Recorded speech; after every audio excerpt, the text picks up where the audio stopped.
अगले दिन ठाकुर जी सवेरे उठे और देखने लगे यशोदा मैया देख तो नहीं रही, और ठाकुर जी चुपचाप गए महाराज जहां पर सारे मक्खन दूध दही रखे, वहां पहुंच के गौरस भंडार में। और गौरस भंडार में एक मटकी के ऊपर से ढक्कन हटाए करके जैसे ही ठाकुर जी ने हाथ बोर के पानो प्रारंभ किया, सामने एक खंबा था, उसमें मणि लग रही थी। आज पहली बार 3.5 वर्ष की आयु में ठाकुर जी ने अपना प्रतिबिंब देखा।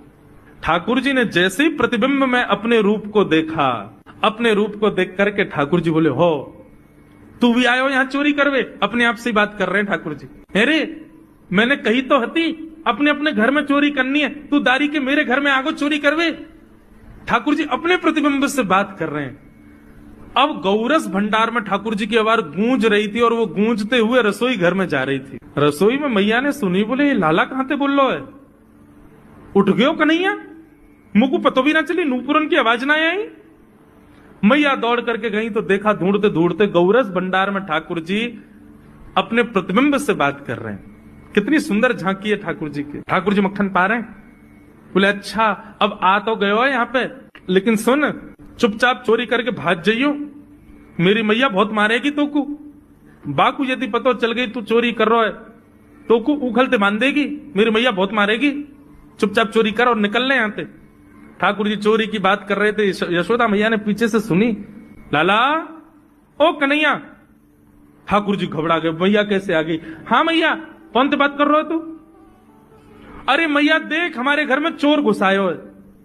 अपने प्रतिबिंब को दिखा करके ठाकुर जी कह रहे हैं, देख मैया हमारे घर में चोर घुसायो, जे चोरी कर रहे हो हमारे यहाँ के मक्खन की, तो मैया को पकड़वे आयो हूं। नन्हे से गोपाल जी, बहुत मधुर लीला। मैया हंस भी रही है और क्रोध भी कर रही। बोले अच्छा जो चोरी कर रहे हो? बोले हाँ। चल याकू तो मैं पकड़ लूंगी, लेकिन जे बता तेरे हाथ में मक्खन कैसे लगो? तू तो याकू पकड़वे आयो ना। अब मैया याकी मैं कहा बताऊं, तेने मेरे हाथ में पद्म राग के ऐसे ऐसे बढ़िया कंगन पहना रखे हैं, कड़ूला पहना रखे हैं सोने के। जब मैं धूप में निकलूं ना तो धूप की किरण से मुंह को बहुत जलन है जाए हाथ में। तो कल मेरे सखा मधुमंगल ने मुझसे कही, बोले लाला जे जलन तेरी दूर रह जाएगी, तू मक्खन में हाथ बोर लियो अपनो, सो तेरी जलन दूर रह जाएगी। या हमारे मैया जलन हटावे के काजे मैंने हाथ बोरो है। मैया बोली अच्छा चल लाला, यहाँ तो तेरे जलन है नहीं, और यहाँ पे यहाँ मक्खन कैसे लगो? ठाकुर जी बोले मैया मैं अपनी जलन दूर कर रहा हूं। इतने में जन कहां तक मक्खी आके मेरे मुंह पे बैठ गई।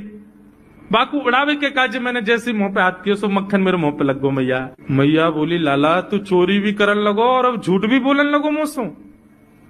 ठाकुर जी ने ग्वाल